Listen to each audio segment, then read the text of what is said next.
అతి తక్కువ ఫీజుతో MBBS పూర్తి చేసే అవకాశం. MBBS at Timor-Leste near Australia.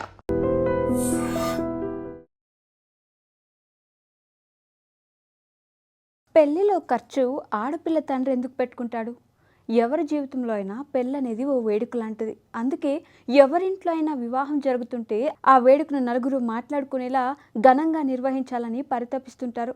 అయితే వివాహం జరిపించడానికి అయ్యే ఖర్చు ఎక్కువగా ఆడపిల్ల తండ్రి మాత్రమే భరిస్తాడు. దీనికి కారణం ఏంటో మీరు ఎప్పుడైనా ఆలోచించారా? పెళ్లి ఖర్చు ఆడపిల్ల తండ్రి భరించడానికి బలమైన కారణం ఉంది.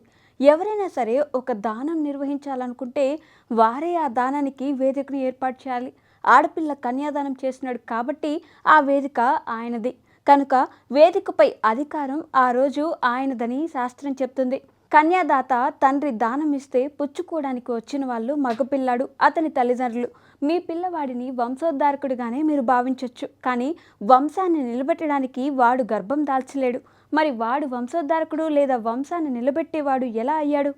ఇలాంటి నిస్సహాయ స్థితిలో ఉన్న మీ కొడుక్కి ఆయన తన కుమార్తెనే దానం ఇవ్వడానికి సిద్ధపడ్డాడు.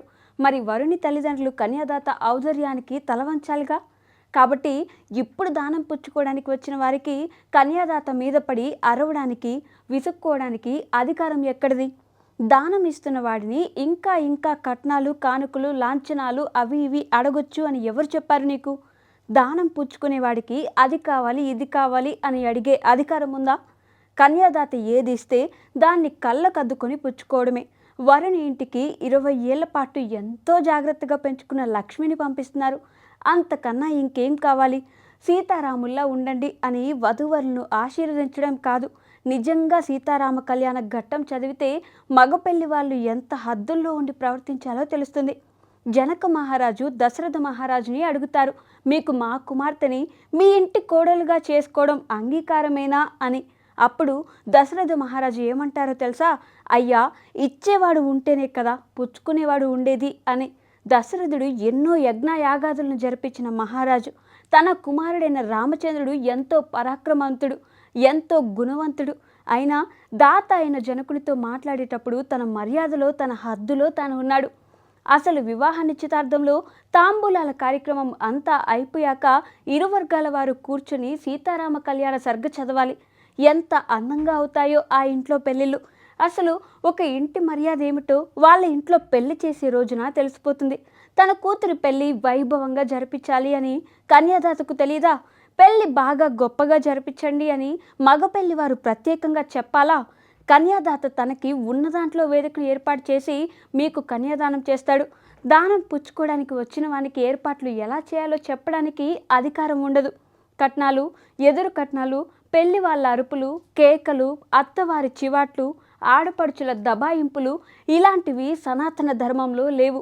ఒక ఇంటి మర్యాద ఏంటి అనేది వాళ్ళ ఇంట్లో పెళ్లి జరిగిన రోజు తెలిసిపోతుందని కూడా పండితులు సూచిస్తున్నారు. And for more videos, please subscribe to iDream. Please subscribe to iDream. Please subscribe iDream. And please subscribe to iDream. For more videos, subscribe to iDream. please like, share and subscribe to the channel. Congratulations, iDream. Subscribe to iDream. Subscribe to iDream. So subscribe to iDream Media. iDream ki iDream team andarki huge congratulations. Please subscribe iDream Media. Please subscribe to iDream. Subscribe iDream. Please subscribe to iDream. iDream అంటే నా కళల ఛానల్ను subscribe చేసుకున్న నోరు తిరుగుతలేదు, మీరైతే గంట గుర్తు కొట్టండి. For more such videos, please subscribe to iDream. Subscribe to iDream. Please subscribe to iDream. Please subscribe iDream Media. Please do subscribe to iDream. Please subscribe to iDream Media. For best entertainment and information, please subscribe iDream. And don't forget to subscribe to iDream.